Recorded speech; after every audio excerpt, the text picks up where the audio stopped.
Welcome to United Network News, the official news channel for CARE, the Center for Amity and Restoration of Earth. I'm Sunny Galt. At UNN, you get the real news. Through our field messengers, we show you the truth about what's really taking place in our communities. We also bring you stories to help you remember who you are and why you're here, as well as regional stories that impact the people. And our World Situation Report reveals what's happening throughout the multiverse.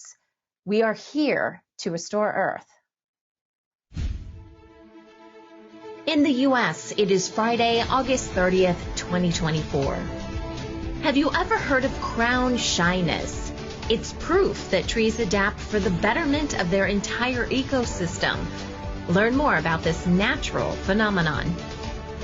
And in Montana, we're hanging out at Lake Como, a picturesque spot known for boating, fishing, and camping. Living here on Earth isn't exactly easy, so it's a good thing we have a group of celestial beings to help each one of us. Learn more about our guides and the impact they have on our lives. In the Netherlands, IT outages have caused major disruptions, including grounding flights and issues with their emergency communication system. And U.S. restaurants are charging more service fees and surcharges, but is it negatively impacting workers? This is Calen Gipp, messenger for United Network News. Here's a look at today's field messenger reports from all around the world. Today we learn about a phenomena called crown shyness, where the tops of trees appear to shy away from each other, leaving gaps in the forest canopy. UNN field messenger Yasko tells us more about it.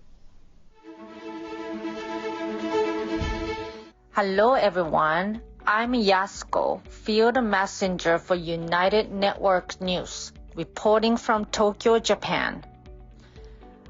I'm a photographer. Today, I would like to share the story with you about one of my favorite places, the forest at Meiji Jingu. I keep taking photographs of crown shyness in this forest as my lifetime work. The crown shyness is a phenomenon which is stacked up with grown trees that don't touch each other, forming gaps between branches. Through those gaps, not only those trees don't disturb each other, but also the sunlight reaches to the ground, microorganisms, insects, and animals so that they can live and grow as well as young trees. The crown shyness is also called the social distance of trees.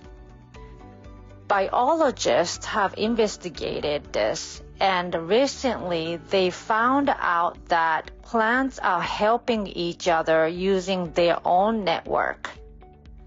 The plant symbiosis teaches us many things. I'm fascinated by the art created by trees from this ecosystem. I feel as if the trees are telling me the moment when to press the shutter.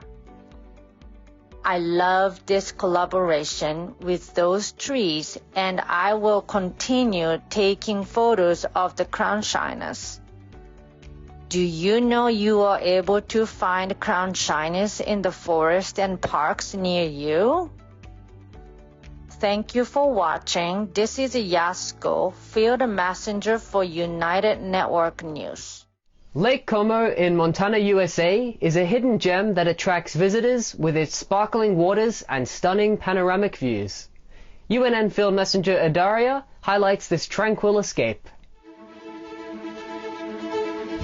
This is Adaria, reporting to you from the beautiful Bitterroot Mountains, from Lake Como.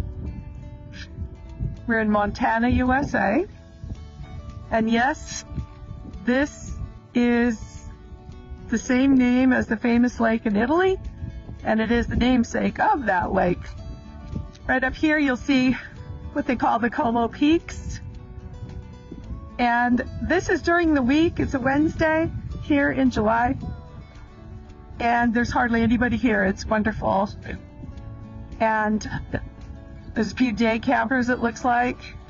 And just look at this beach. It's the middle of the week. There's hardly anyone here. But on the weekend, it's probably going to be very crowded. That's why we don't come up here on the weekend, because the locals like to enjoy this lake. It is boater's paradise. Boat launch is over there.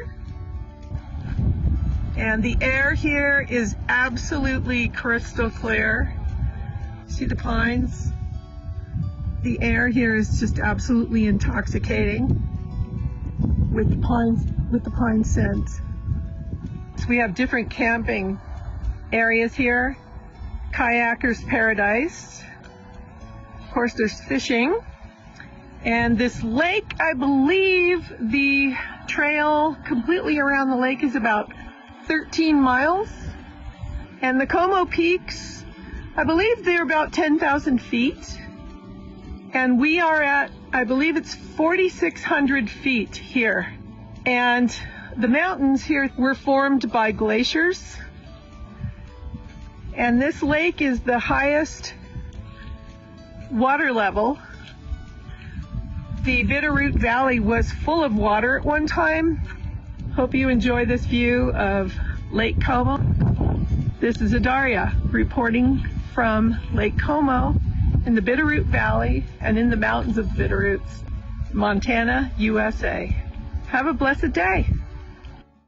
We want you to become a UNN field messenger.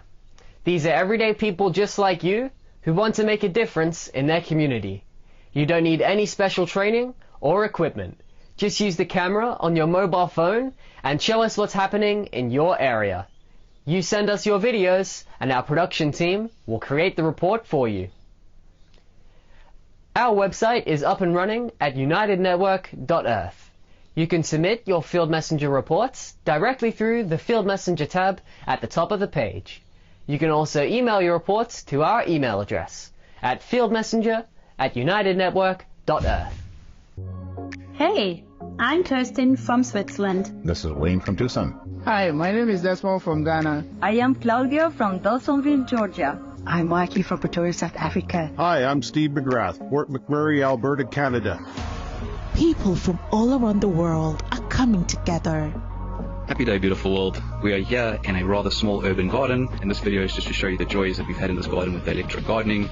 When news happens in their area, they show us what's really going on. We have people in the streets protesting for and against. At United Network News, our field messengers are changing the face of news. This is Field Messenger Helen reporting with nature, and I'm going to talk to you about the bees again. Take the next step in restoring our planet. Become a UNN field messenger today. Hi, I'm Stephanie from South Africa. If it's going to be, it's up to me. If it's going to be, it's up to me. It's up to me. It's up to me. It's up to me. It's up to me. It's up to all of us. We're UNN, and we're taking back the news.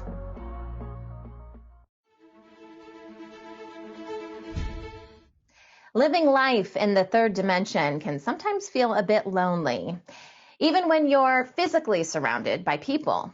But there's good news. Every human on this planet has a group of celestial beings to help them on their journey, regardless of what you call them, guardian angels, spirit guides, or maybe something in between. Angelic channeler Kelly Bowker says these beings are always there when you need them. Today we're talking about our ability to connect with our own spirit guides, and Kelly is joining us again. Kelly, you shared your story, your personal journey of connecting with your guides, and I know this is a question you get asked a lot. So how can we do that with our own guides? All of us, the first thing to really understand is every single person on this planet has a team of non-physical beings that love them, that are concerned about them, that are interacting with them, whether you know that they are or not. they are around you. I am sitting in this room with all kinds of beings, and so are all of you. That is the first thing to wrap your head around. Once you've wrapped your head around that, if you are on this journey to wanting to develop a relationship between you and non-physical guidance, there are some very concrete steps that you can take. The first is with your own knowing, acknowledging, I know you're there, and I love you, and I want to feel you. I want a relationship with you. Doing that, we are, as I have stated before on this show, free will is absolute in this realm. Free will. So one of the greatest tools that a human has is our intention. Mm-hmm. So when we sit in our free will and we state from our place of sovereignty, from our isness, we state, this is my intention. It is my intention to increase my sensitivity to energy. And you state that intention every day. And it is my intention. Then you start playing around. You start playing around because it's all about energy. Mm-hmm. So they will use things like goose pimples. They will use things like animals, birds, awkward feathers appearing in places, things that you're not expecting. If you look at something and you've set this intention and you look at something and you think, oh my gosh, I wonder if that's a sign from my angels. It is. Because they're going to use, the way it works is they see you notice that. They're all up there going, oh, this is what got her attention. Awesome. Okay, we're going to use this again. So start that dialogue. Say, oh my goodness, look at that flock of birds. That drew my attention to that flock of birds. Is that a sign? Yes, it is. Then they say, okay, we're going to use birds. That really is how it works. You're in the little things in life because they care about everything. I remember when I was teaching school the year that this was developing for me. It was my last year of teaching, and I remember saying, okay, I want to feel your guidance. Should I go, I have to tell this teacher this, or I need to photocopy papers? And I would just say it, photocopy papers, and I would feel my body. Okay, go talk to the teacher. Oh, I got a little feeling of energy up my neck. Okay, go talk to the teacher. Mm-hmm. They see me doing that, and now they are watching. They're giving me. I'm looking at something. They give me the goose pimples, and I'm like, okay, I'm hearing you. You're talking to me. I'm getting it. Mm-hmm. That's how they will build that relationship. And remember that there are different realms on the other side. There are different kinds of beings. We have legions of angels that are waiting to help us. That's what they were created for. They want to participate in our lives, but they need to be asked. You need to take the time to ask them. You just take a minute in the morning and say, angels, anybody that's bored and hanging around, I want you with me today. I want you nudging me. I want you to remind me to take a breath and know that I am one with all. I want to be reminded. I want to be reminded to ask for the feeling. I want to be reminded to know that I'm one with all. Give me those reminders. And then as you're going about your day and you get the little, and I call it the little nudges, it's a little something. You get a little physical feeling or something will come and you go, huh, is that them? And then it's like you take that sacred breath with your intention. I'm breathing the love of God into my heart and I'm breathing it out into the world. Let me do this for you. And that it's a give and take relationship. And it is just beautiful. It's just beautiful. And it's a very natural thing too. I remember as a kid doing this when I was really little, not knowing too much about religion or God or anything like that. I remember thinking, I can ask a question and just let it go out there in the universe, so to speak. I don't even think I was thinking in those terms. I'm just going to ask a question. And then when the time is right, I will see a sign that will guide me on what I'm supposed to do. I remember thinking this as a kid. Exactly. But it's all the other things that happen to us in life that says, you're crazy. What, you thought that up on your own, but right. I didn't. I was just a kid, and obviously my soul knew exactly what to do. That's right. That's we right. just have to get that back, because that innocence, that playfulness that we had as kids. We absolutely forget who we are. Yeah. We are born perfect and we forget. And we live our whole lives trying to remember back to the magnificence that we are. Mm-hmm. Yep. A grassroots movement in Kenya called Shining Hope for Communities is celebrating 20 years of serving and empowering people in Nairobi's poorest neighborhoods.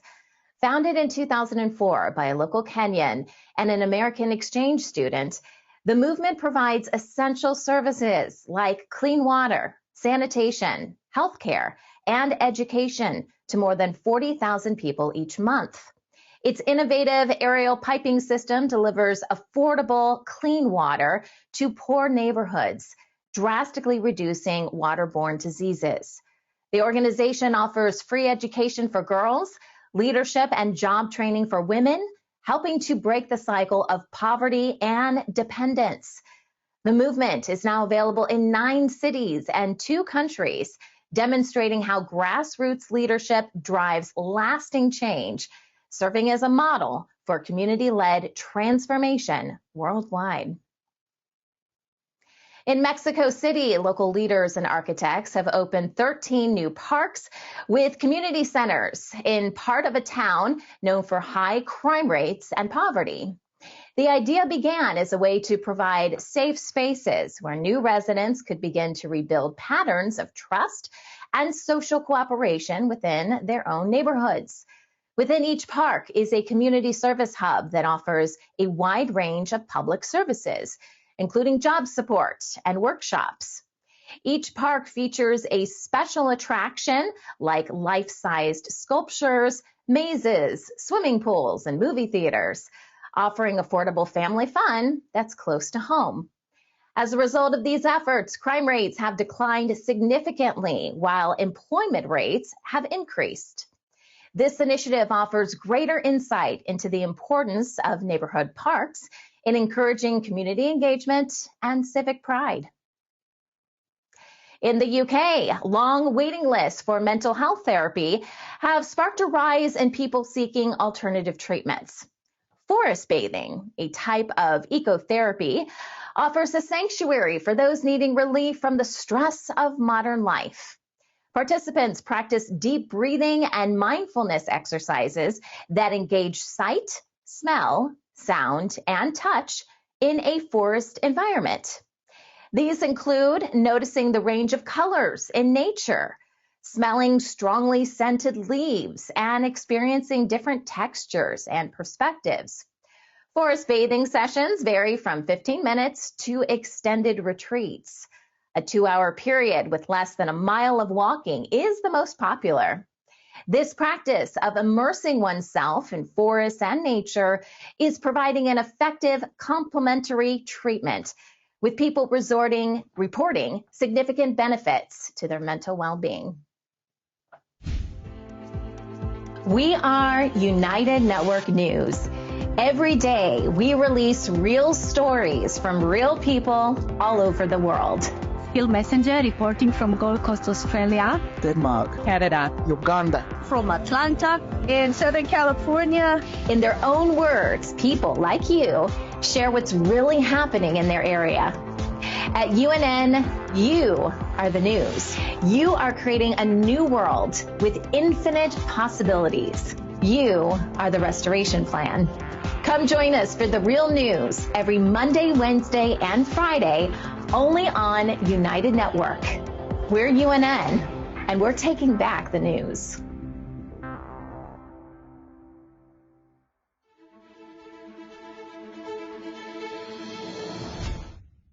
Thousands of construction workers rallied in major cities across Australia in response to the forced administration of a key union branch. They voiced strong opposition to what they perceive is unfair treatment by the government. The protest resulted in significant disruptions, including road closures in central business districts. Participants expressed feelings of betrayal and anger over the government's actions, which they believe threatened their rights and livelihoods. Authorities warned involvement in unprotected industrial actions could lead to penalties, including fines and disciplinary measures. Despite the protests, officials indicated the administration process would continue, emphasizing the need for effective leadership within the union. The construction industry is concerned about ongoing disruptions, which could hinder plans for housing and infrastructure projects.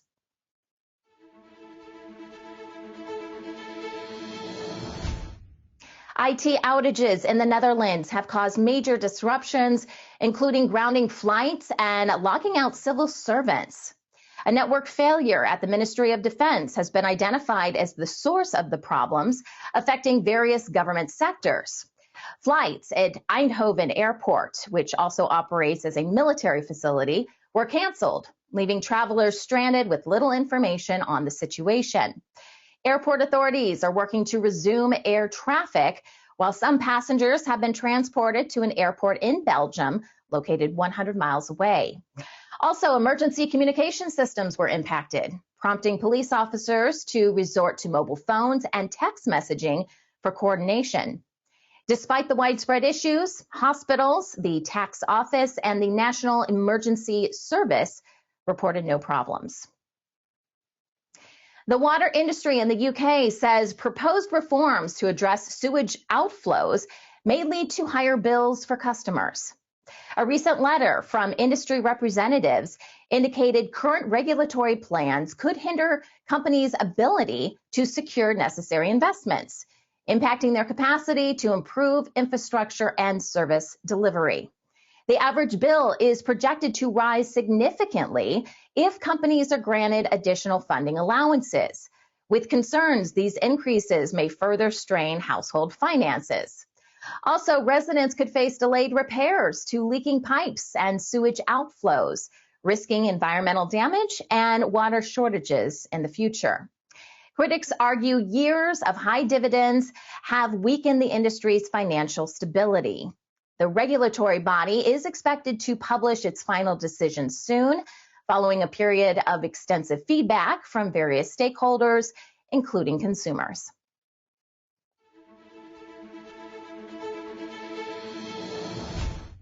Nigerian extortion scams targeting minors have alarmed authorities in the United States, prompting urgent warnings for families. Scammers often create fake identities to befriend young boys online. They coerce them into sending explicit images and then extort money by threatening to share the images with their families. In a recent investigation, numerous victims reported losses amounting to thousands of dollars, with at least 20 victims taking their own lives after being blackmailed. The rise in these incidents has led authorities to emphasize the importance of open discussions between parents and children regarding online safety. Collaboration between U.S. and Nigerian law enforcement has been helpful in arresting those responsible, though challenges remain in dealing with offenders from countries lacking extradition treaties. A Chinese hospital ship called the Peace Ark is providing medical assistance to residents in Cape Town, South Africa. The initiative aims to reach vulnerable populations, including the homeless and elderly living in care homes. With a capacity to treat 700 patients daily, the ship offers much-needed care, including surgeries, to those who typically face long wait times at public facilities. So far, 57 surgeries, primarily orthopedic and cataract procedures, have been completed, addressing a small fraction of the province's waiting list of 80,000 patients. A proposed health plan in South Africa aims to improve access to care, but it faces criticism and concerns about its implementation and potential impact on healthcare professionals. The Peace Ark will depart for Angola following its visit to South Africa, having previously treated patients in several other African nations. Malawi is facing a malnutrition crisis with more than 500,000 children under 5 at risk. Despite having enough food, many farming families struggle with poor nutrition education, leading to high rates of stunted growth amongst children. Many mothers have reported past miscarriages and the malnourishment of their children due to inadequate knowledge of balanced diets and healthcare services. Programs supported by various organizations focus on educating mothers and children about nutrition and hygiene, as well as initiatives to encourage home gardening. Local organizations are offering cooking classes and essential resources like livestock, aiming to improve dietary habits and food sources within communities. Recent natural disasters have worsened the situation, displacing thousands and threatening progress made in reducing malnutrition.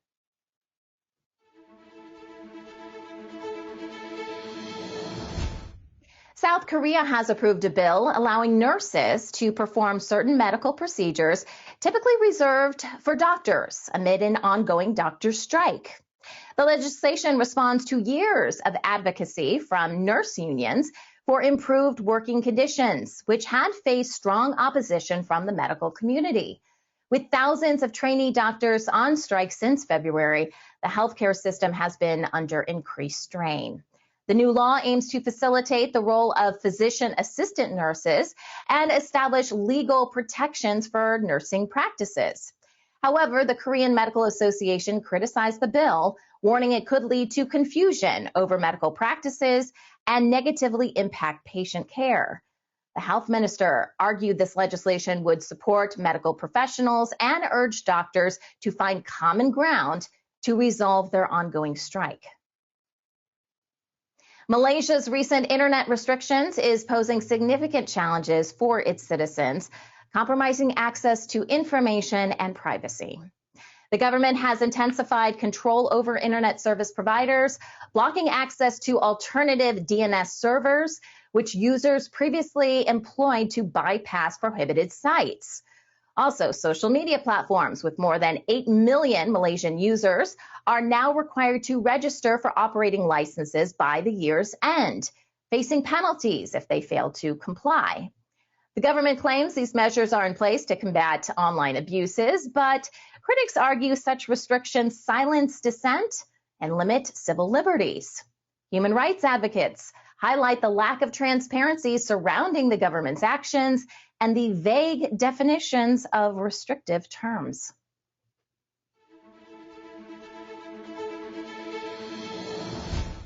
In the U.S., restaurants are increasingly charging service fees and surcharges to manage rising costs and provide better employee benefits. Critics warn these fees can increase the possibility of wage theft, as employers might fail to pass on collected charges to employees, ultimately lowering workers' earnings. Also, when customers see a service fee, they are less inclined to leave tips, further diminishing workers' income. Restaurant owners argue these surcharges are essential for covering employee salaries and benefits during increasing operational costs. Transparency about these fees is being emphasized, with some restaurants openly listing them on menus to enhance customer understanding. However, there is pushback from diners, especially regarding fees introduced during the pandemic, leading some businesses to revert to higher menu prices instead. The U.S. Food and Drug Administration has announced stricter age verification rules for purchasing tobacco products, impacting millions of young adults. Retailers are now required to check the identification of anyone under 30, an increase from the previous limit of under 27. Also, tobacco product sales through vending machines will be prohibited in locations frequented by those under 21, tightening access for younger individuals. These measures aim to reduce the rising use of tobacco and e-cigarettes amongst minors, as studies highlight the importance of preventing youth access to these addictive products. With tobacco-related illnesses claiming more than 480,000 lives annually in the United States, these new regulations seek to curb the rates of preventable death linked to smoking.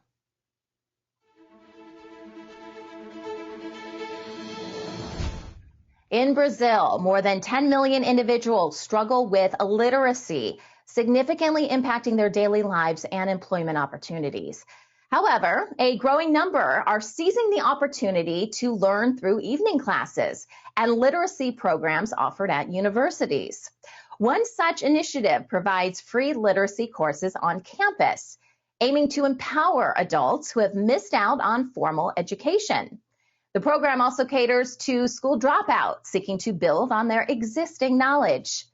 Coordinators of the project emphasize improving literacy benefits individuals and contributes to the overall social and economic advancement of the country. Football season is now. Don't miss the action.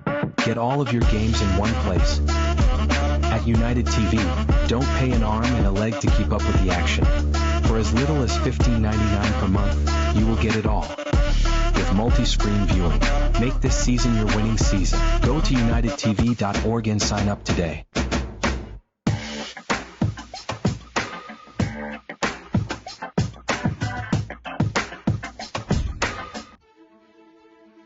And now, the World Situation Report with Kimberly Gogan from the Office of the Guardian.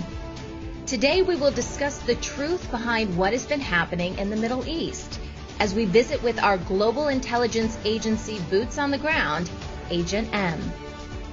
The deep state operatives are playing a game of deny, reassess, blame when it comes to attempted currency manipulation. The problem is, no one knows what they are doing. Confessions of an Economic Hitman book now has a sequel, Confusion of an Economic Hitman. And today, we'll learn why. Now here's Kimberly Gogan with the Office of the Guardian. Hey, Kim, we made it to Friday. Not like that means anything, but we did. And hey, guess what? The deep state's getting paid today.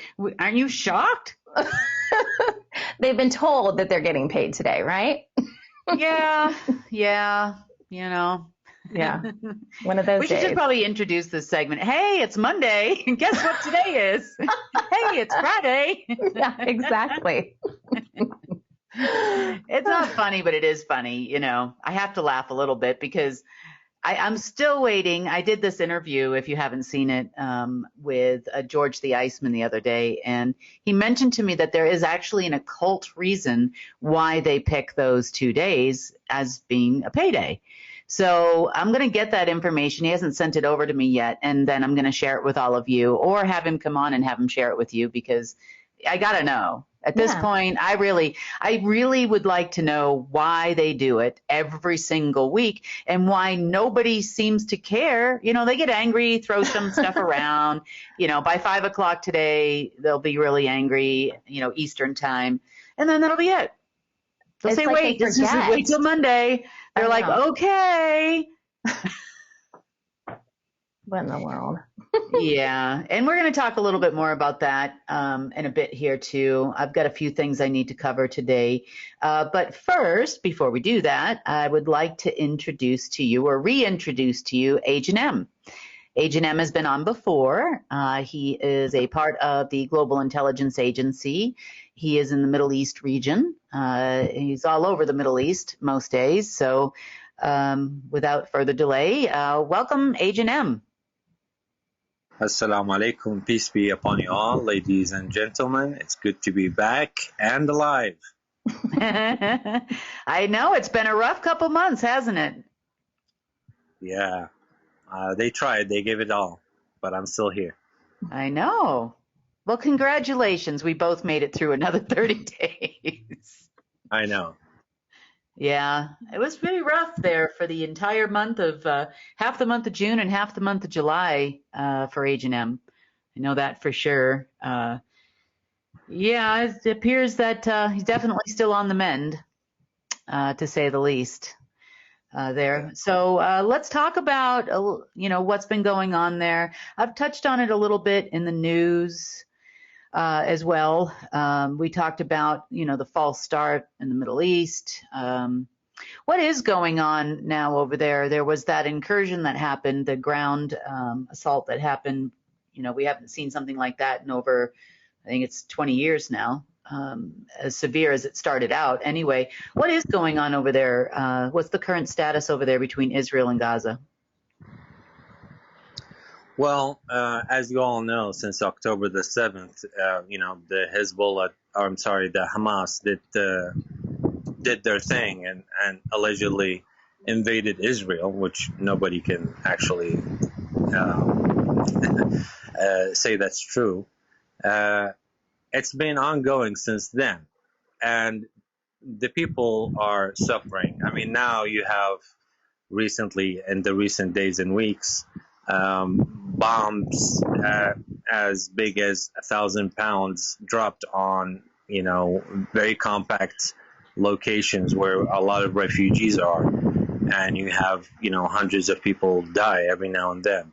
So that's the situation that's still there in Gaza. There's shortage to no food, shortage to no water. People have been trying to go even to fish on the Sea of Gaza to try to feed their families, and they get shot at or droned.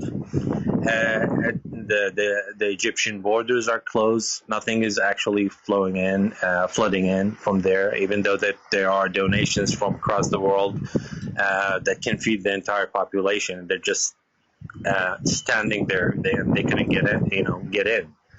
And then you have the shenanigans of, Americans, British, Jordanians, and whatever C-130s dropping food from the sky that most of them, land in the sea and become fish food. And so I don't comprehend the hypocrisy of we bomb them and kill them and try to feed them at the same time. So that's on one side. But recently what happened is an escalation that Kim talked about because of the phone conversation they twisted.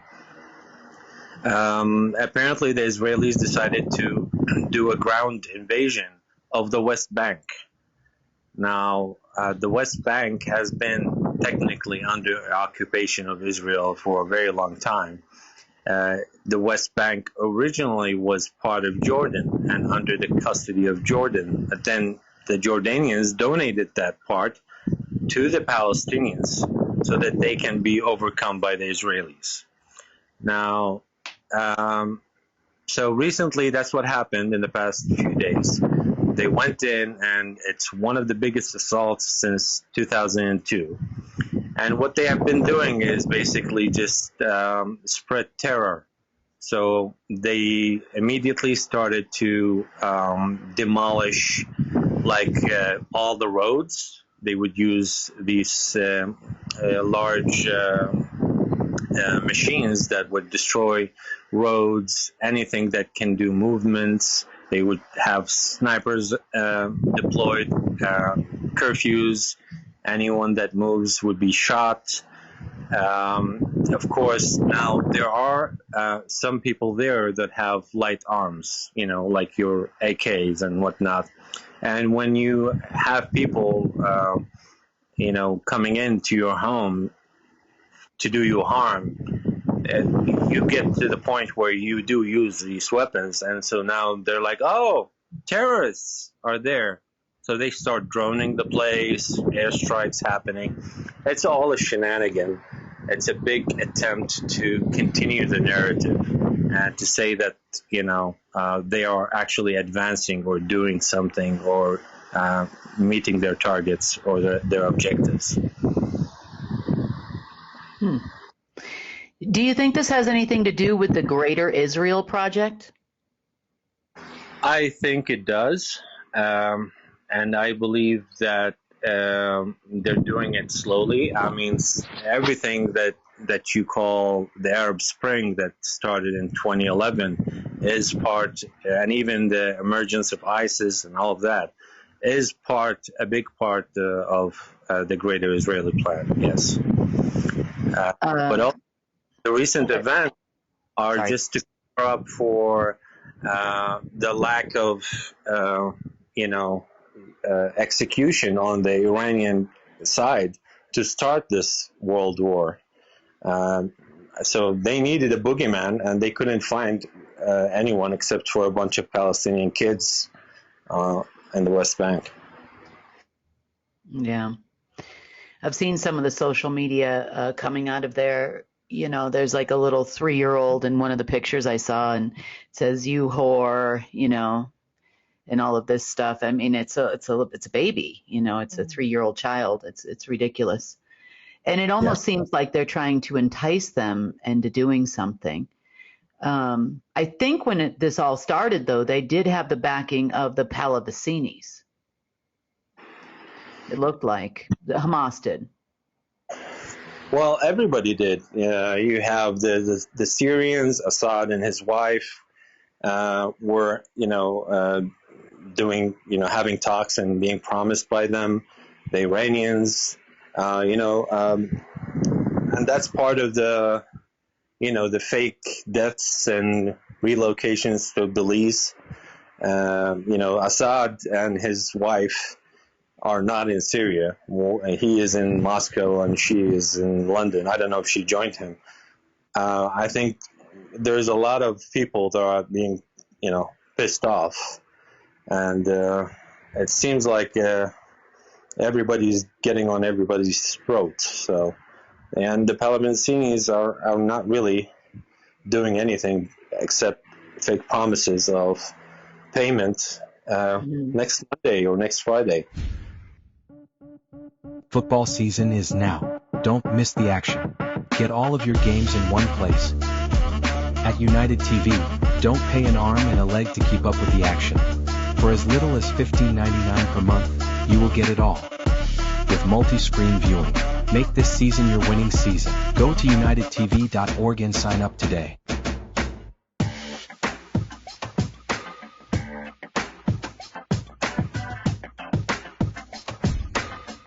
And so what we're starting to see is like this ebb and this flow. First we're seeing a lot of, social media talk plus mainstream media talk with Iran. We're seeing them, over the last several months, allegedly threatening Israel, posting pictures of, large rockets and potential nuclear weapons and these types of things, saying any day now we're going to strike you. I think the latest is today or tomorrow. Yeah. Is that right? Yeah. But of course it's payday today. So they probably, since nothing happened and nobody got any money, they're trying to do that.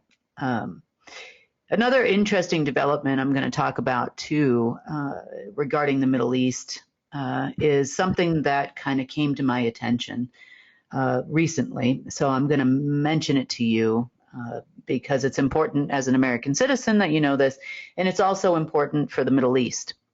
So there has been for a long, long time the usage of supernote cash. We've talked about it several times on the news. Meaning they pay people with these pallets of cash and then, decades go by and they're still not able to put them into the banking system. Now, there's a few interesting things going on behind the scenes. Now, interesting enough, Agent M, you mentioned that they have something like AKs, and for those of you that don't know, that's a Kalashnikov. That's a Russian weapon. So I don't know if, there's any correlation here, but there's been a lot of chatter about BRICS being able to launch their own currency again.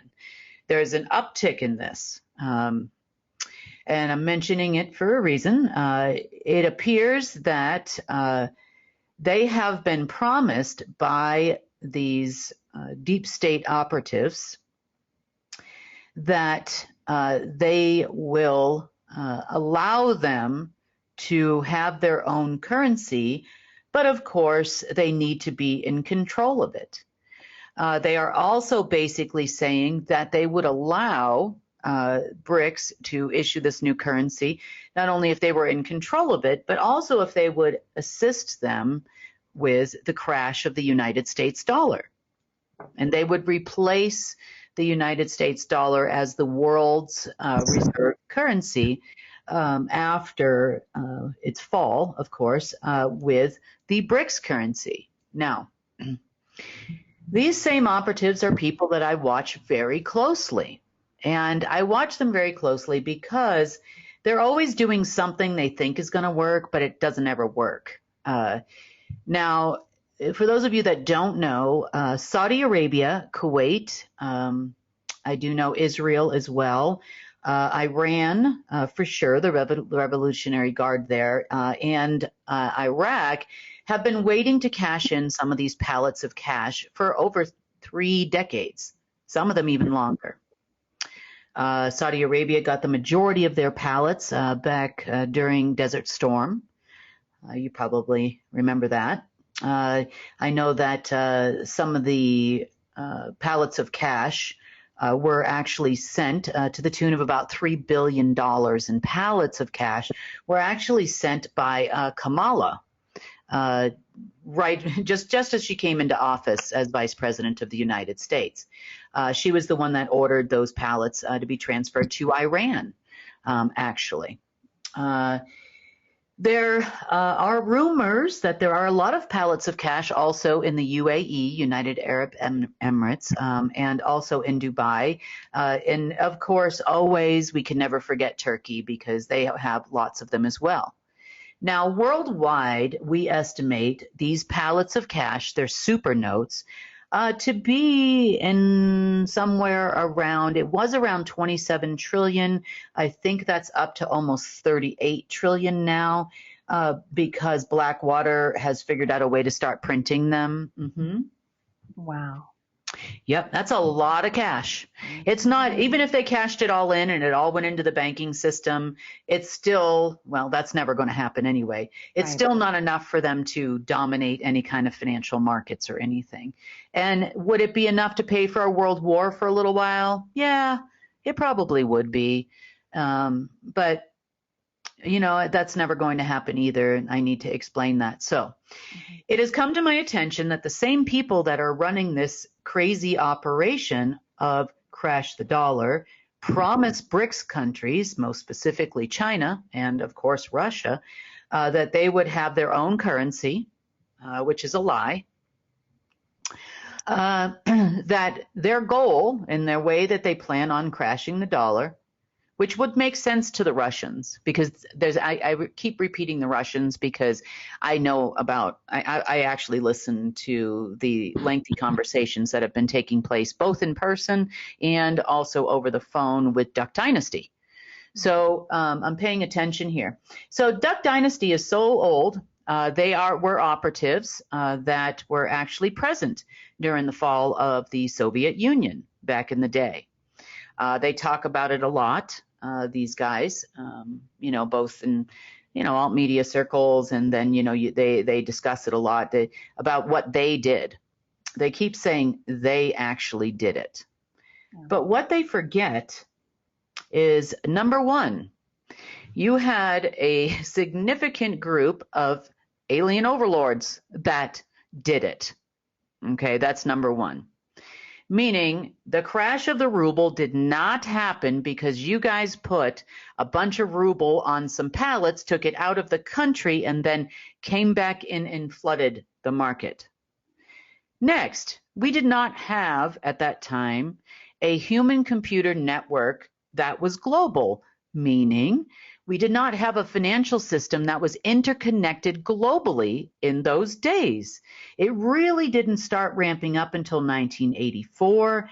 And then, you know, I'd say probably about the late 80s, mid 80s is when pretty much the whole world was on this global financial system.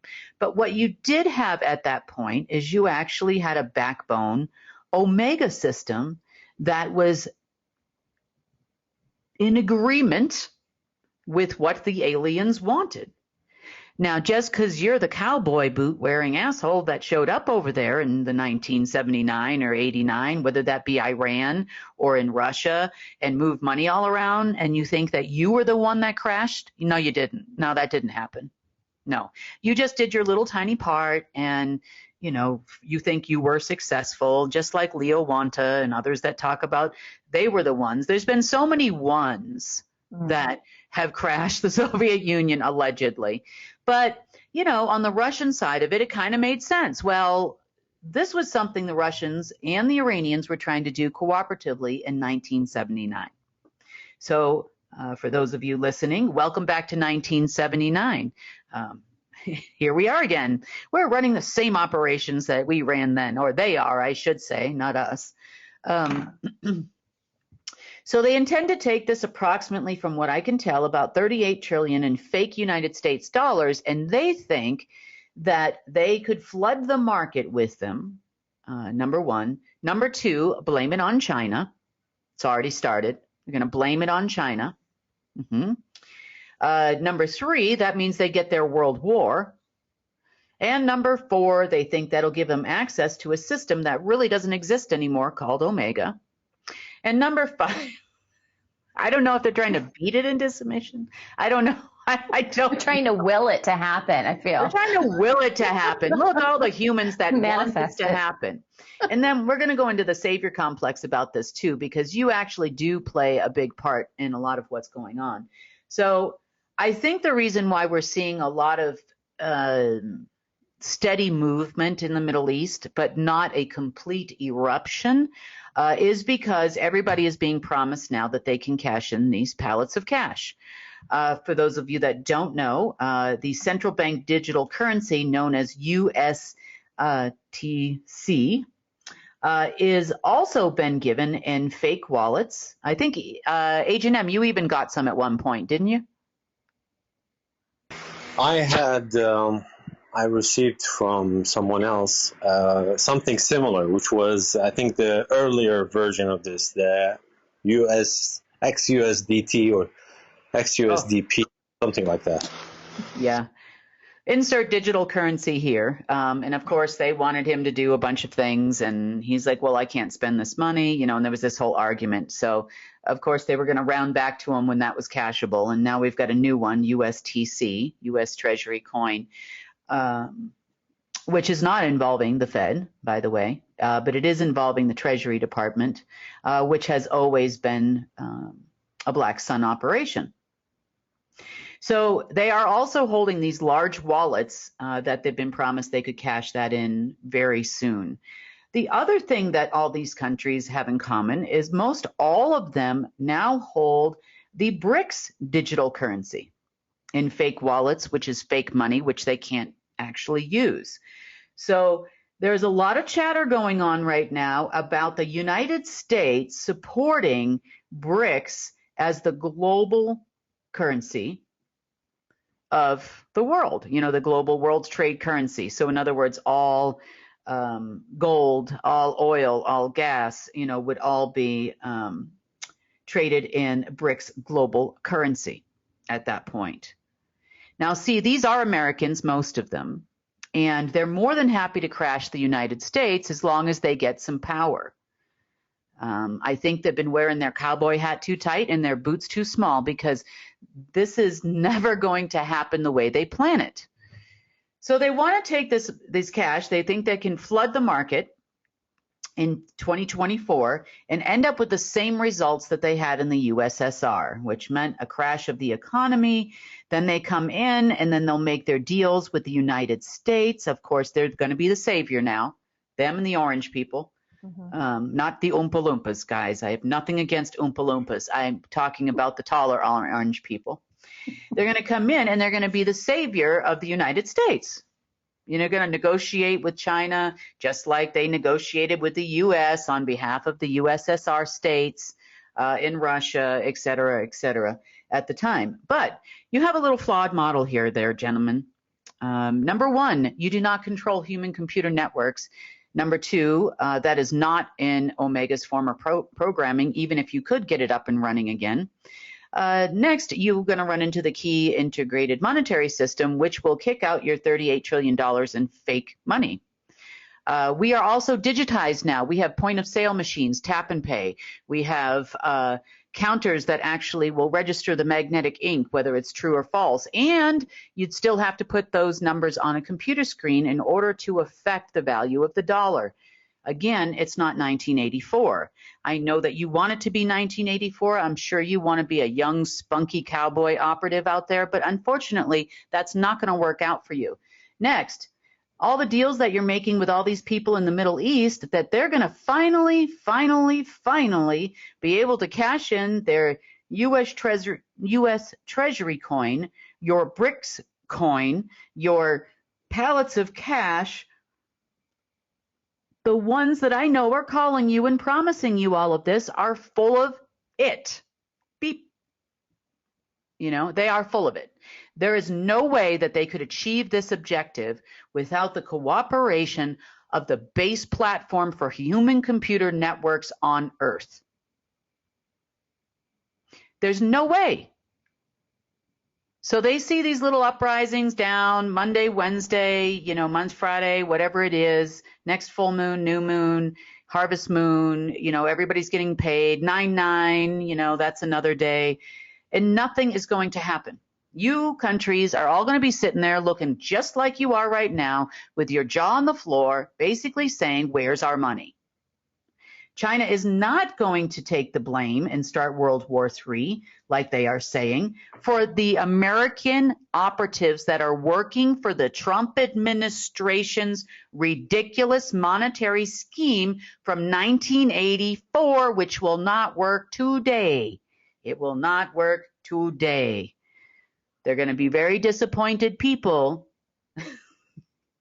every Monday, Wednesday, and Friday forever. But the problem that I have, and the reason why Agent M is here, he's telling you about what's really happening. So when they do this little fake out, you know, and they get people over there all excited, and then they start killing their own, this is a very real situation for these people. You know, they're shooting down drones, that have been flying over Iraq. They're desperately trying to get the country of Iraq involved right now. But at the base root of it all, it has to do with a bunch of fake super notes, an operation that they did not run in the 1980s. You did not run that operation. I will repeat. I know operatives, you think that you ran this operation. You did not run it.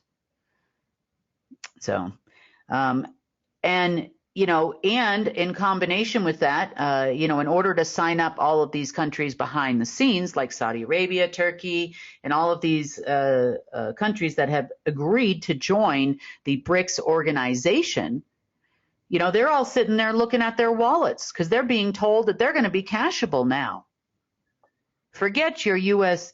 Treasury, will exchange you your fake U.S. Treasury coin, XUSD or whatever it is these days, and we're going to put in BRICS coin in there for you. See? We're going to exchange that out. Look, you exchanged. In those pallets of cash, we'll take care of those too. Don't worry. We're going to get those in the banking system. We're going to flood the banking system. We're going to crash the dollar. We know how much you hate the United States. We even quit working for the United States, even though they are Trump, basically. And we're going to go work for China now, just like Blackwater, Academy, Frontier, whatever you call it, did. So we're going to support them in what they're doing. The Russians, well, they're just going to get I almost said that. They're just going to get, how do I say this? Let's just say be disappointed. They're going to be disappointed. There, I recovered nicely, didn't I? You did. They're going to be highly disappointed when this doesn't work out, but they have been providing arms, as we know, to Iran. They've been providing arms to some northern African countries as well, and they've also been providing arms to, apparently, to Hamas, probably because the Pallavicini family is in tight with the family, I'll just leave the Greek family, that also is a part of the black nobility. Now, I have heard a rumor. I have not been able to confirm it because it had nothing to do with me at this moment. So I need to actually confirm this rumor that the person who has taken the position of Falcon. Now, Falcon is a position in the order of the Black Sun. This would be second in command to the Black Eagle. I don't know, they like birds over there. But anyway, it would be second in command to the Black Eagle. But I heard that this person departed the planet last night. So I have not confirmed that yet. I probably try to confirm it over the weekend. I haven't been, I've kind of been focused on some other things. But yeah. So, we talk a lot here about, savior complexes, savior syndromes, all of this type of stuff. And I guess it's no different for countries.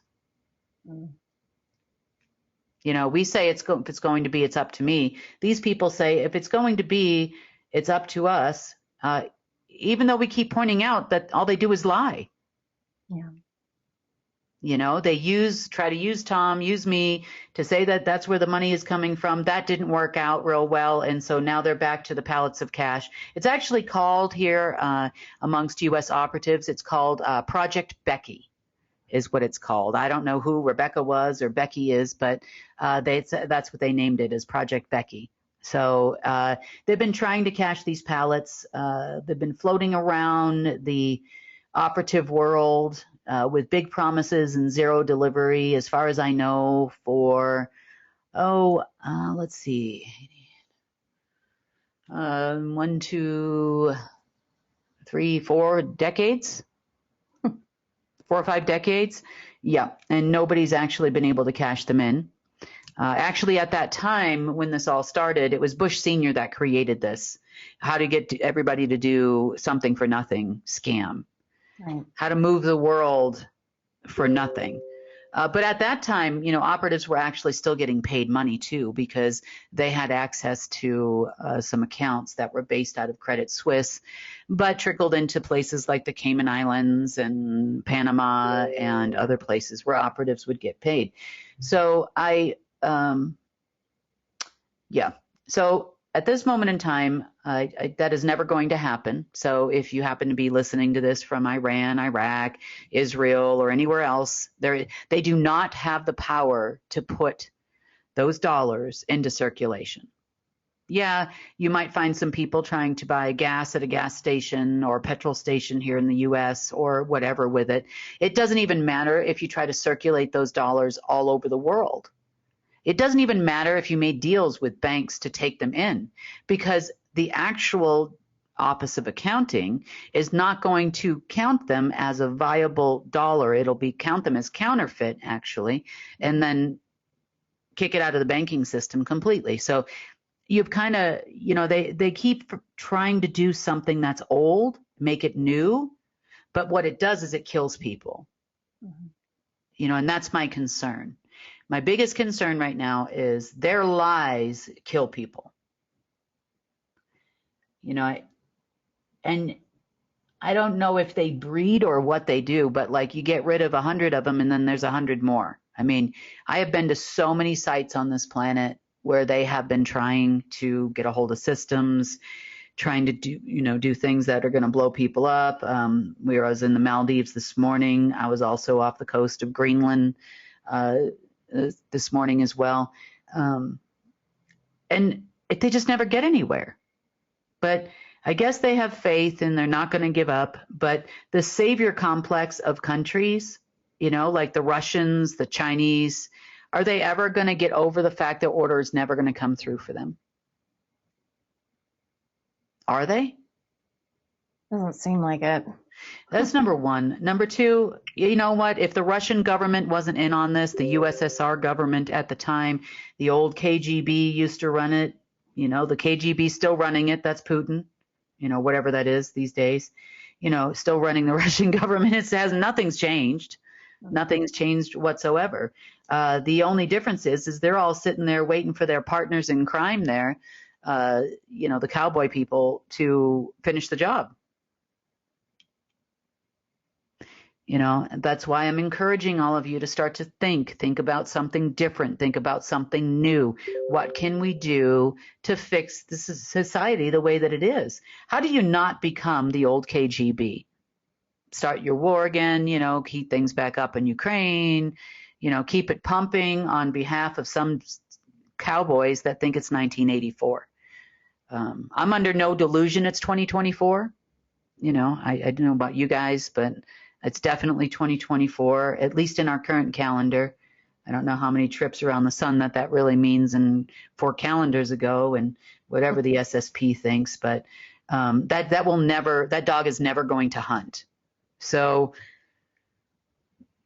I'm sorry, operative people. I'm sorry, AK-47 people and Kalashnikov people, but you're never going to get paid. It's never going to happen. The Palavencinis are not going to be able to come through. Matter of fact, one of their top folks, as far as I know, is gone from this planet as of last night. I don't know who actually did it. It wasn't me. They are not making arrests on behalf of white hats or anything else in the United States. They're actually working together right now with the BRICS countries and China to burn the United States to the ground. So, as they make deals with politicians and all kinds of things. I mean, I haven't really heard them mention to any of those politicians or, their operatives, because it's operative to operative talking there. That actually eludes what they're really doing. So they're just, they're just lying to everybody. According to the military, that's supposed to be a U.S. military that's supposed to be allegedly protecting us. When they were questioned about what's going on and what was the deal with the ground offensive of IDF, Israeli Defense Forces, they said, well, those Trump people kind of run their own show. That's what the U.S. military said? Yeah. And that's okay. Well, like I said,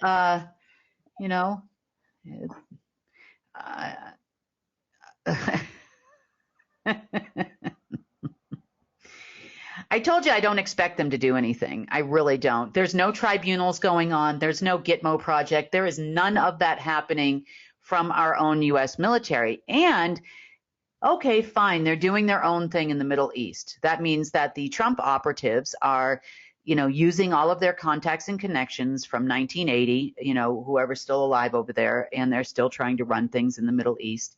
And that's fine. They obviously, no offense, guys, but you probably should think about maybe taking a job as a Walmart greeter, maybe action hero in a movie. Maybe you could be that, but your baloney doesn't work over here, So we run counter to you guys all the time, and it takes like 5-10 minutes, and we're like, doop, done, But as far as this is concerned, it's just another day ending in Y with the same operations you think you ran in 1984, which you didn't run, that you intend to run again. So here we go.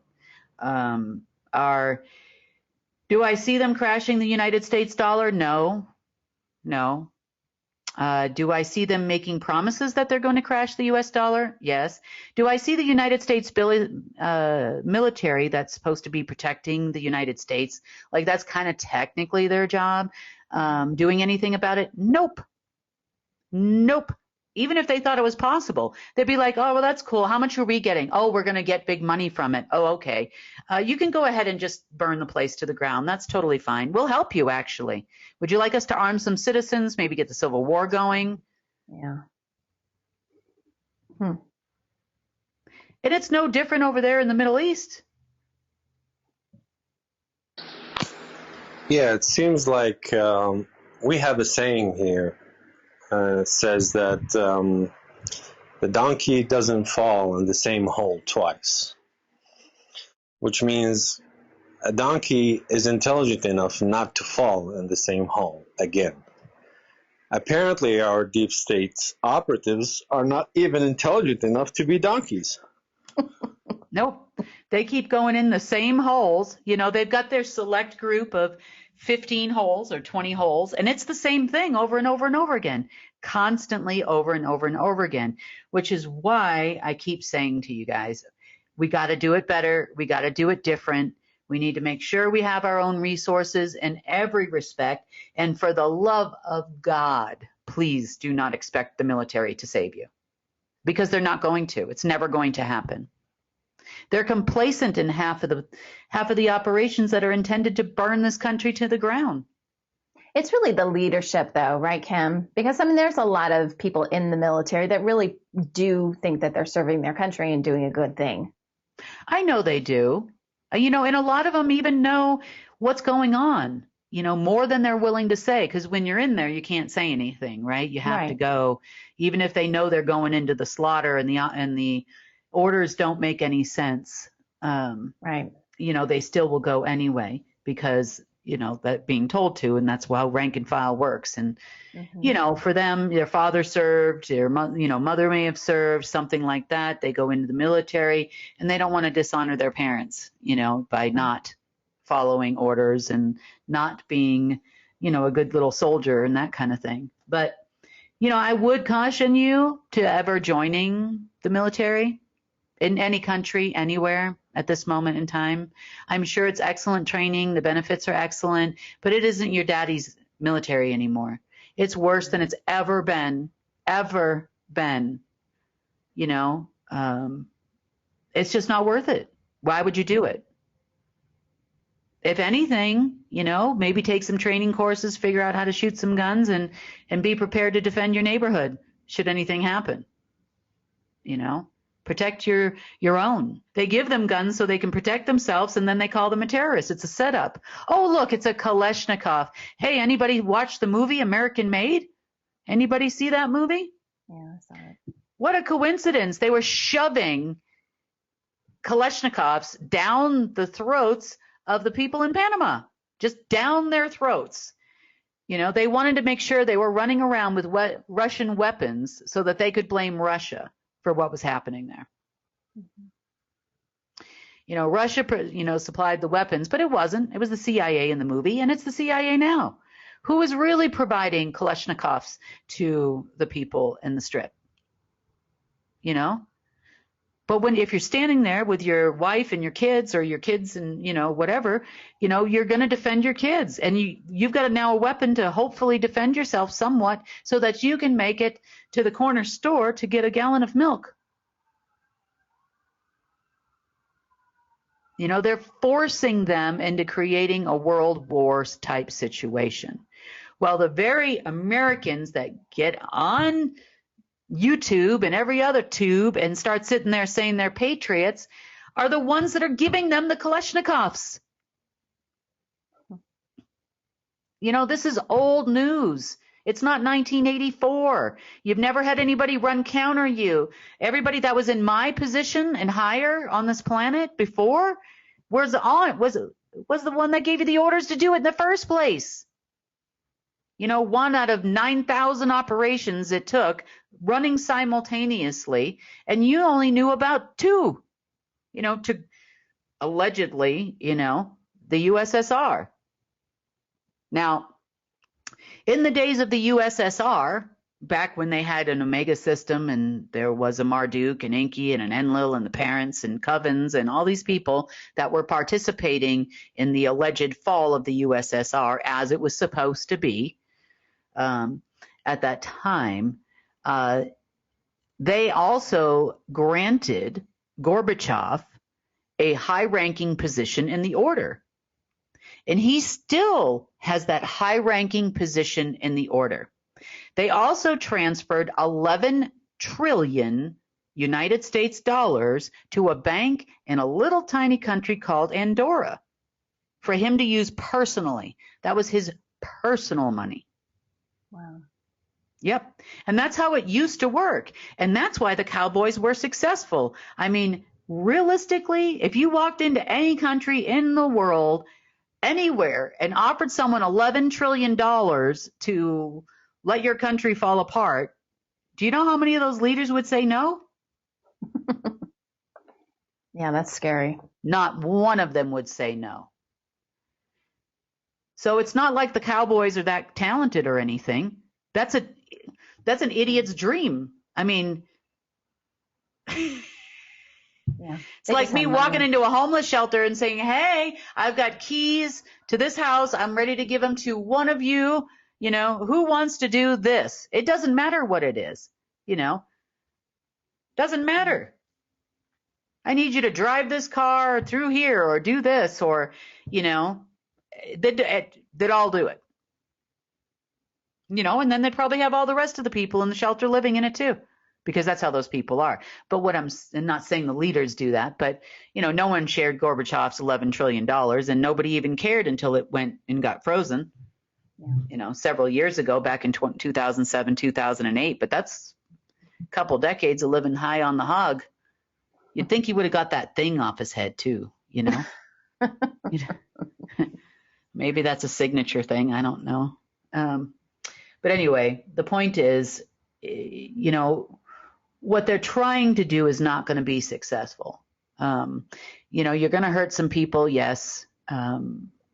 We can't get rid of you fast enough. You're like cockroaches, and we have come to the conclusion you are now pretty much enemy number one on this planet. And that's kind of sad. I'm going to start putting posters up through the Gaza Strip. Have you seen Mo, Larry, or Curly?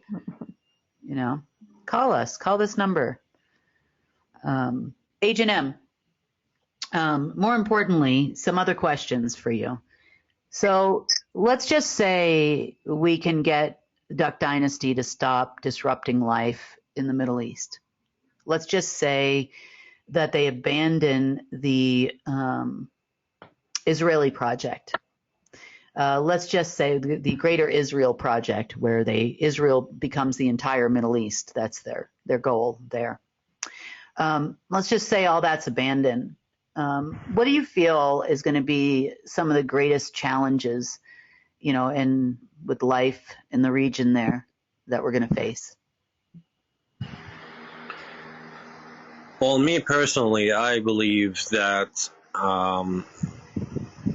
when there's a vacuum of power, someone or something else arises to fill that gap. And you have some power-hungry people that, either were born privileged or is just trying to climb the ladder. And people might think this is, outrageous, but I believe the first threat to the people, if all of these, Israel and everything tied to it was gone, the religious people on all sides are going to be a hurdle. Each one is going to entice his group or his people and try to wage war against the others, even if, unprompted. It's just power and money. So whether it's a Sunni or a Shia, they all get contributions and donations, just like people in churches across the world, for example, do. And maybe like the churches don't donate that much, but like, for example, the Shia people donate 20% of their annual income to people like Sistani and others. So I believe that these are going to be, people need to be educated that these people are not of the light, and that they don't have their best interests at heart, and they need to be, if needed, exposed, and people need to be shown the light, basically. Other than that, you will have security issues. The region is primarily tribal, and there have been, due to situations that the Middle East have been through for the past at least 100 years, if not more, you have a lot of vengeance and things like that, and hatred between this city and that city, or this tribe and that tribe, or this family and that family, and this carries on generation after generation in some cases. So these need to be resolved. There has to be like some form of an honor code or something that everybody signs on that starts for a new beginning, and forgive the past, forgive each other, forgive themselves, and look into the future. Then you would have things like food security and infrastructure, Like at the moment, if you look at the Middle East, Egypt is now having, blackouts and brownouts for I don't know what reason that this is manufactured, because they do have the fuel, and they have actually double the capacity of their production or what they need. So that is manufactured. But like in places like Lebanon currently is producing, the power grid there is producing zero. Everything in the country is being run on like private small generators and off-market fuel. The country itself does not have fuel anymore and has no money to actually import any. Iraq was funding them or giving them free well, not to the people. Iraq was donating fuel, buying it from Iran for twice the price, if not 3 times the price, and donating it to Hezbollah, so Hezbollah can sell it on the black market in Lebanon to the Lebanese people. So that is one. Syria is having, like in the best places, in Damascus, the capital, they're having 1 hour a day of electricity. 1 hour. And if you go to Iraq is at best is giving 6 hours a day. And the rest is people are relying either on generators or they're staying in the dark. So these are things that need immediate attention afterwards, and people need to arise to the occasion. People need to come together. The leaders, the ones that are instinctive leaders, the alpha males and females. Now it's their time to shine. Now it's their time to step up, because if they're gonna stay in hiding, and if they're gonna keep the status quo, the bad people are gonna still be there, and if not, more bad people will be created because they see opportunity. So these are some of the things I see that needs attention in that scenario. Well, yeah, and we're not even just talking about war-torn areas, either. We're talking about cities, where there really wasn't any kind of war happening, at least not in a few decades. They don't have full power either, right? That is true, yeah. Mm-hmm. And I remember H&M and I were having this conversation about something that was going on one day, and he's like, well, I just got back and I really need to go take a shower or whatever. And he was mentioning to me that they have cisterns that collect rainwater on the roof because they claim that there's a drought, even though at the same time there's a drought, there's also a flood happening. The dams are overflowing, actually, at like within a week of us having this conversation. And they're collecting rainwater to have running water all the time because the water isn't on all the time. That is true. A lot of the cities in the Middle East lack water. For example, Damascus does not have any rivers or sea or salination plants near them. They rely on one major well, and that well is very close to the Moses Caves or Caves of Moses. Mm-hmm. The one. Dial of Destiny location. The Dial of Destiny location. I have personally been there, and it's one of the best tasting waters you can taste. Very clean, but that's still, a big city like that is relying on one well, right? Now you have places like, there are other places like across Jordan, or Jordan has no rivers or seas, and so. They do have a sea, the access to the Red Sea, but still there is a lack of water.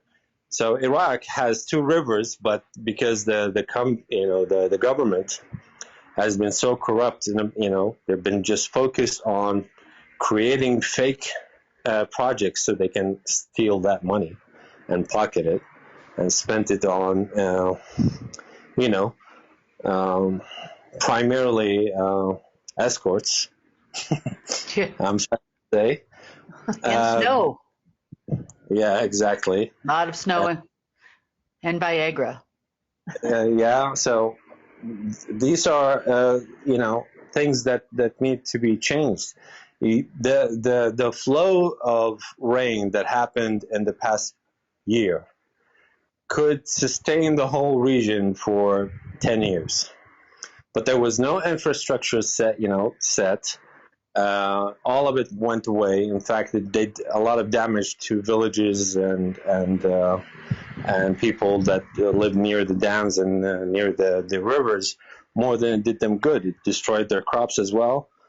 So these things need to be addressed and need to be done. And I don't think they're all interconnected. You cannot do them one isolated from the other. They all have to be under one master plan for the whole region to connect everything and everyone, because whether we like it or not, these borders were set up under 100 years ago.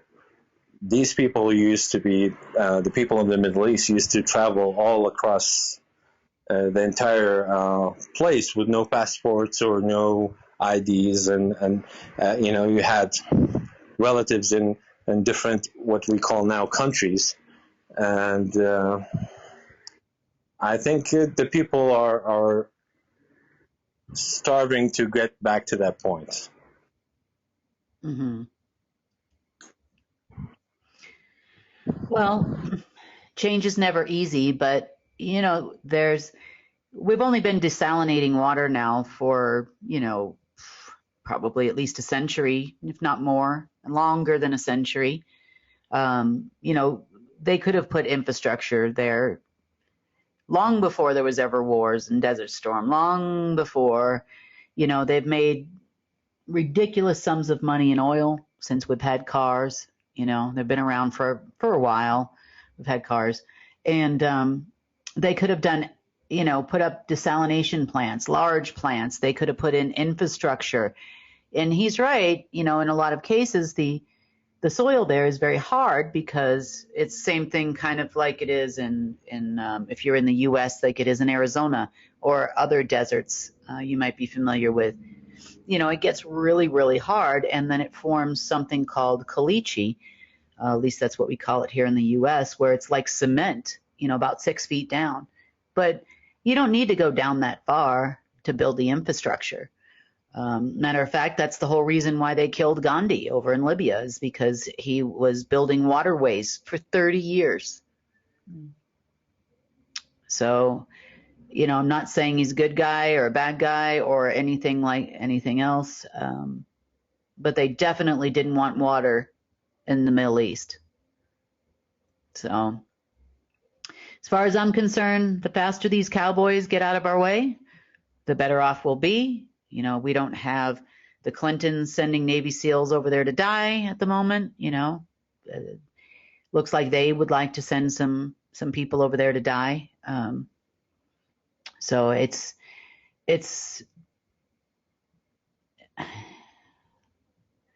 don't take people's words for it. Let's put it that way. When people are telling you that they're saving this and saving babies and saving these things and all that, they are not saving anyone. Sorry.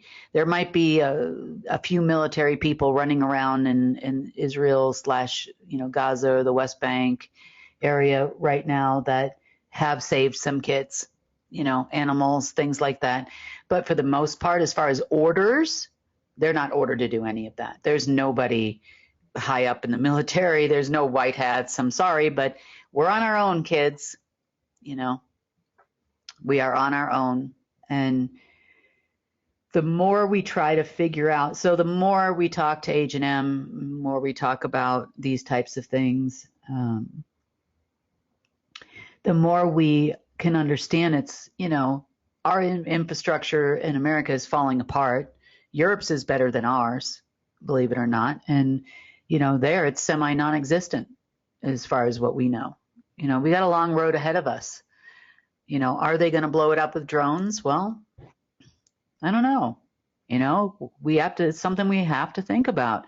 We have to think about how to protect those, ocean pipelines that will go to desalination plants in major cities. And so we can bring water and there's no shortage and people aren't, the electricity isn't going out anymore. 6 hours a day of electricity, for you Americans watching this, it is probably about 100 to 120 degrees there, where they have no electricity.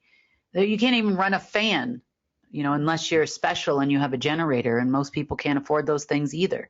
So you got to really start thinking about infrastructure projects, and without being in this location, you wouldn't understand why, we can give them all this juice or that juice. And it's like, they don't even have any power on to run a juicer to juice the thing you're telling them to juice. You know what I mean? It's not funny. It's just a reality of it. And then of course, do you know anything about all these tribes? Who are these people? What are the regions? Where are they? Who's going to fight who? If we decide we're going to put a desalination plant here, you've got to have somebody that understands the area and their region. You will never be successful in giving people project advice that are not in the location where they intend to build the project. And Americans, I love you all dearly. I'm an American, as well.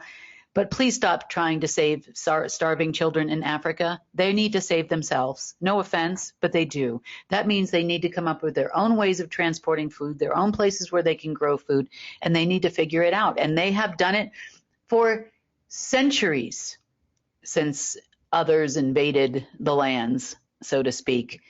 They have been feeding themselves. The United Nations doesn't drop off that much food, guys. They really don't. And maybe there's some cool stuff that they get, cookies or whatever that gets imported from Europe. But for the most part, they're ready to do it, and they're ready to do it themselves. They don't need your help. No offense, guys. Focus on the children that are starving down the street from you, because I guarantee you there are. We paint this picture to the rest of the Western world and on television like this is the greatest country. It hasn't been the greatest country for a long, long time. And you can thank our cowboys for that.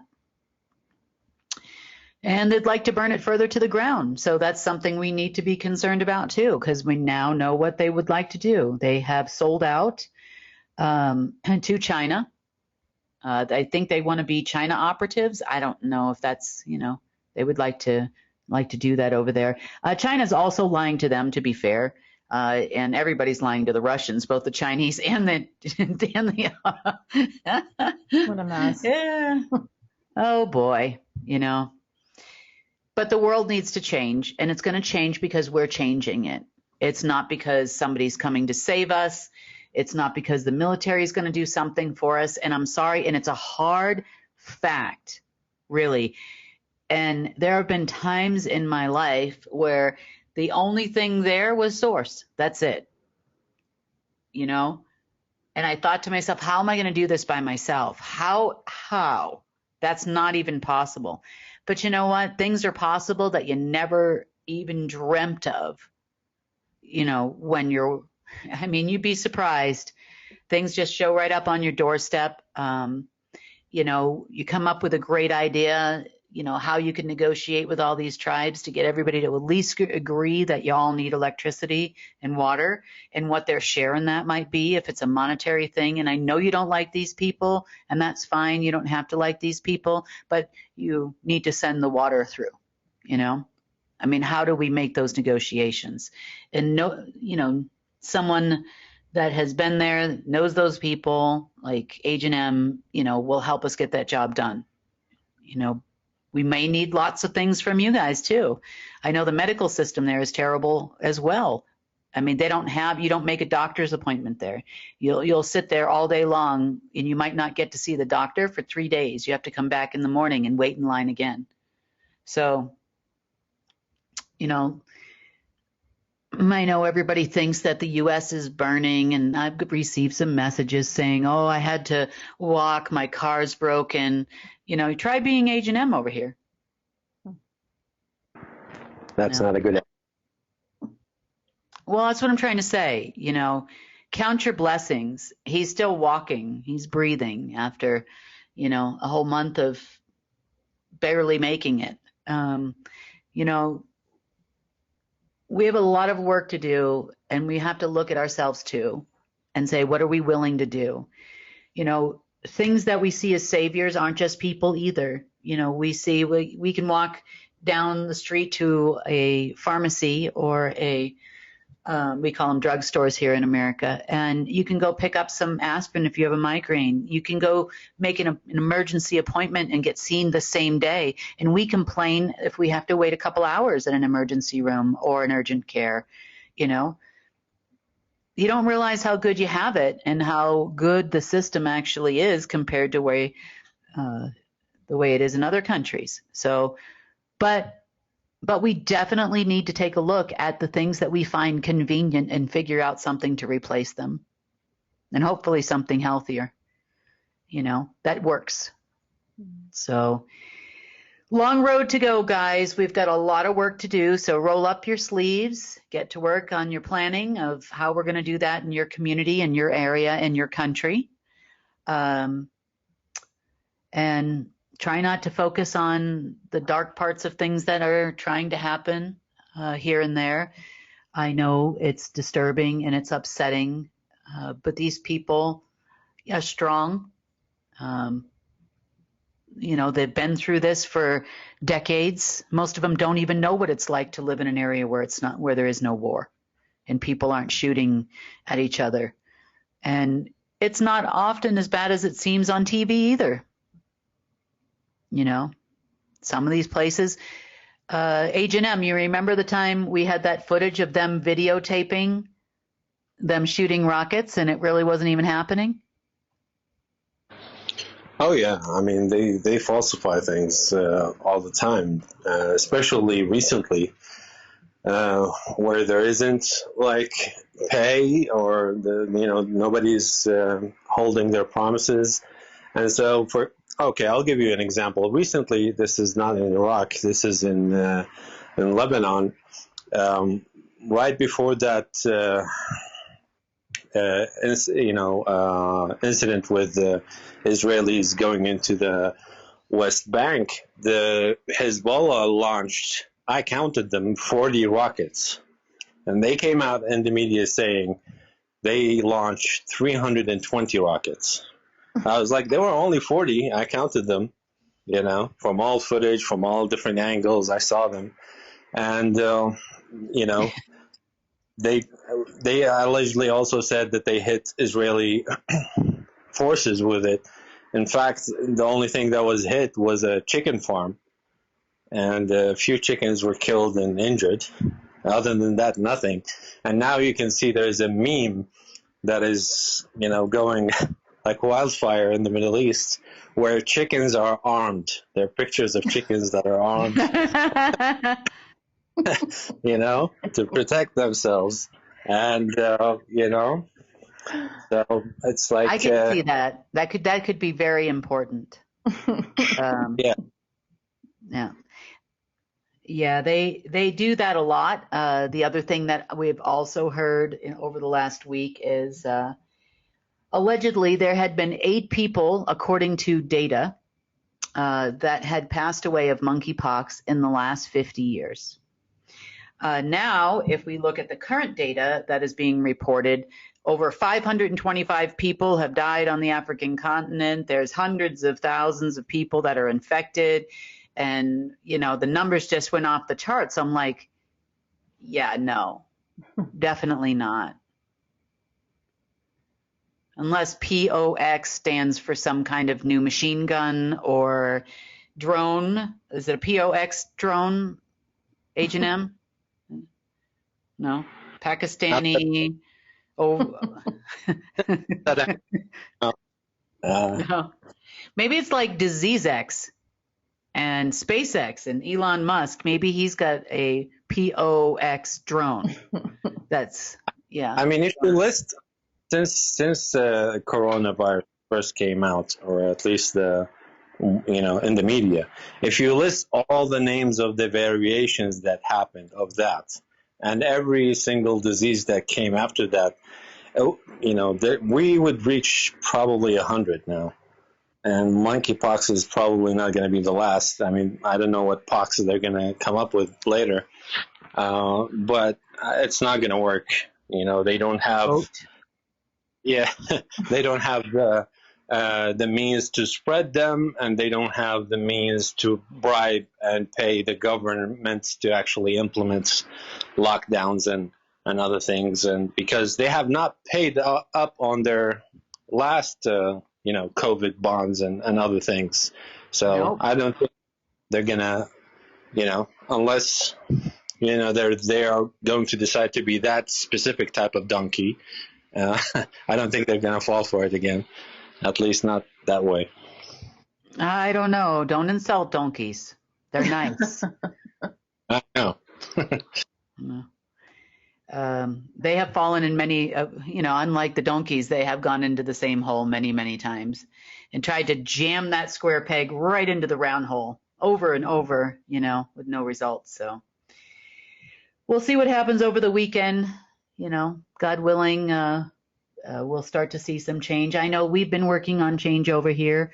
We had some wonderful conversations last night with some different inventors of different products. There's actually a home device now that you can remineralize your water and create a charged water, like a plasma charged water for your entire house. It's like 500 United States dollars. I was like, oh my gosh, I need that. So wow. We're taking a collection. No, I'm just kidding. We're not doing that. But what I'm saying is that, it's just people are coming out with so many amazing, innovative things.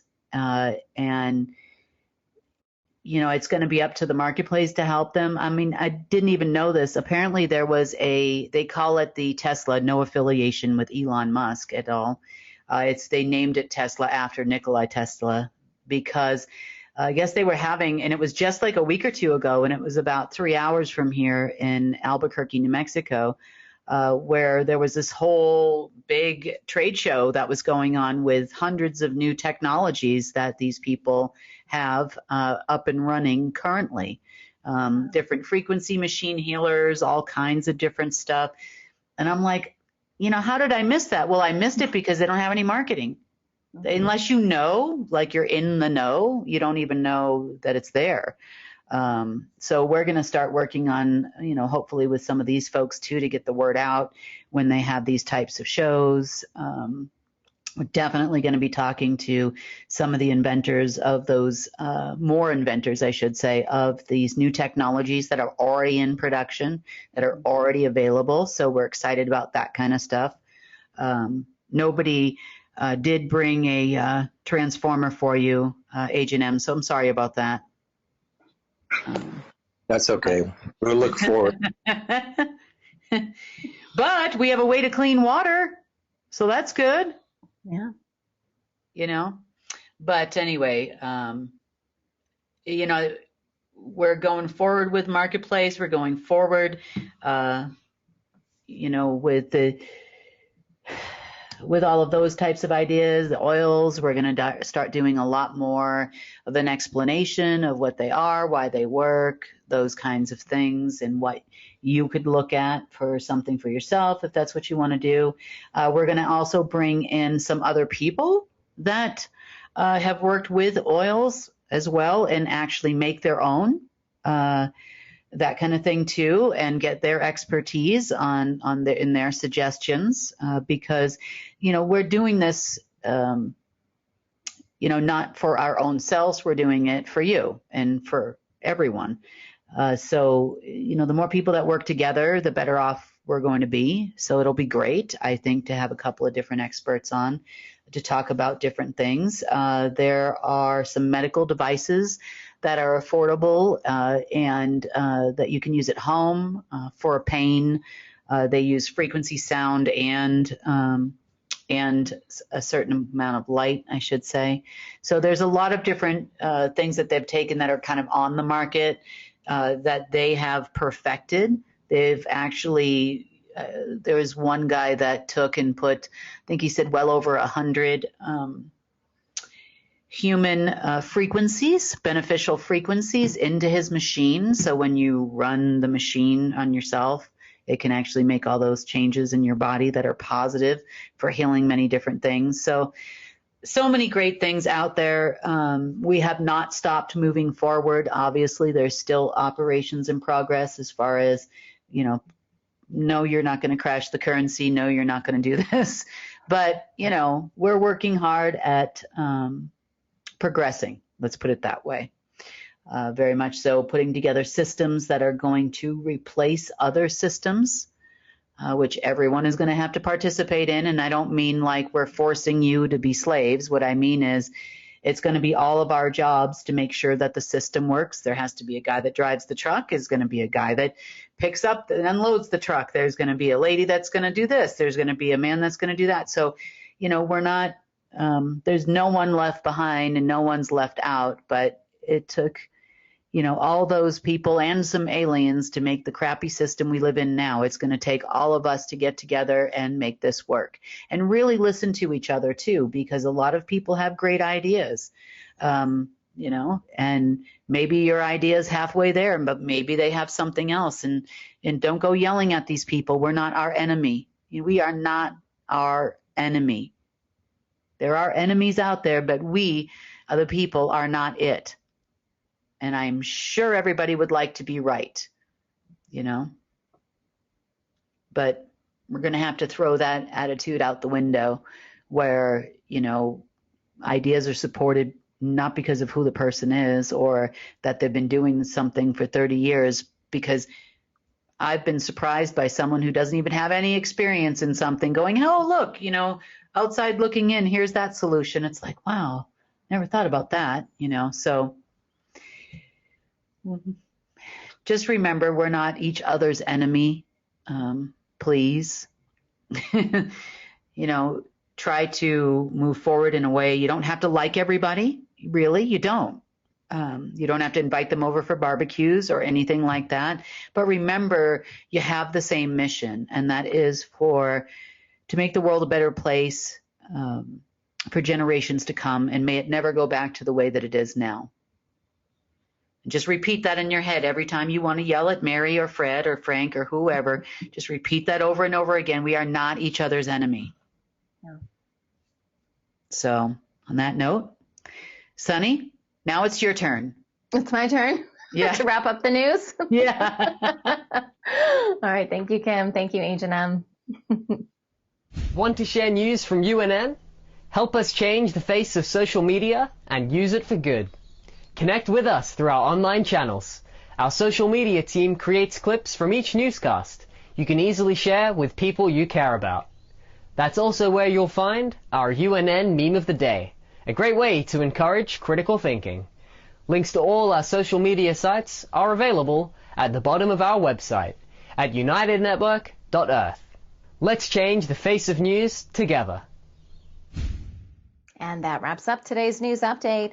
Please share UNN with your friends and family. We need everyone to come together and, as Kim said, help us restore this planet. When news happens in your area, record and share it with us so together we can change the world. Remember, if it's going to be, it's up to me. I'm Sunny Galt. Join us Monday, Wednesday, and Friday for the real news.